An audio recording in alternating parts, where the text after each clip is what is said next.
BJP নিজেই স্বীকার করছে, কারণ গতবার আপনারা দেখেছেন নরেন্দ্র মোদীর যে মার্জিন ছিল 6 লাখেরও বেশি, সেই মার্জিন এবার 1,30,000-এ নেমে এসছে।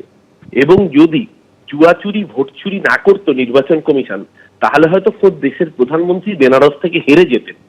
আজকে যোগী সরকারের মোদী যেটা বলছেন, এটা তো কদিন আগেই সাংবাদিক বৈঠকে বিরোধী ইন্ডিয়ান নেতারা প্রমাণ করে দিয়েছেন।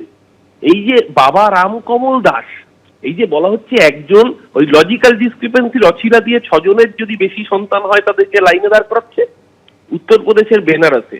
বাবা সন্ত রামকমল দাস, তিনি একটি মন্দিরের ইনচার্জ, তার 57 জন ছেলে বিজেপির নেতা, যোগী আদিত্যনাথ সরকারের মন্ত্রী, তিনি নিজে প্রকাশ্যে বলে দিচ্ছেন যে উত্তরপ্রদেশ এবং খোদ নরেন্দ্র মোদীর নির্বাচনী কেন্দ্রের মধ্যে এইরকম ভয়ঙ্কর জাল জুয়া চুরি চলেছে। কোথায় শুভেন্দু অধিকারী মুখ, কোথায় টুইট, কোথায় শ্রমিক ভট্টাচার্যদের? প্রধানমন্ত্রী লোকসভা কেন্দ্র খাস বারাণসী, সেখানে রয়েছে ডুপ্লিকেট ভোটার।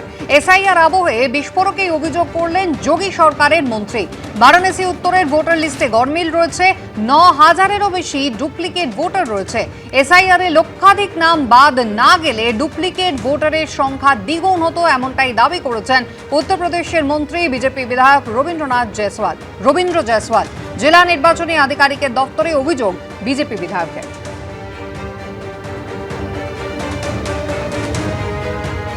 हमने कहा कि अगर इसको और कराया जाए, पिछले बार चुनाव हुआ तो उसका, तो ये नाम दुगना मिल जाएगा। 1,10,000 नाम काटने के बाद अगर इतना रह गया है, अगर नाम नहीं कटा होता, अगर उसका जांच करा दिया जाए तो नाम डुप्लीकेट था। ये किसके फायदे के लिए था? इसका लाभ कौन लेने वाले थे? तो क्या कुछ वर्ग के लोग हैं क्या इसमें? एक और विशेष लोग हैं अधिकार सर, एक धर्म विशेष के लोग।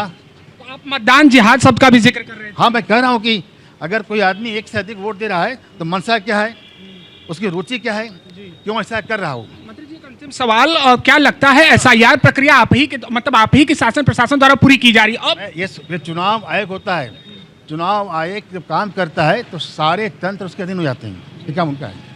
এসআইআর এর খসড়া তালিকায় থাকা বাংলাদেশিদের ওপর নজর নির্বাচন কমিশনের। রয়েছে ভারতের ভোটার কার্ড, আবার ভোট দিয়েছেন বাংলাদেশও, মিলেছে স্লিপ।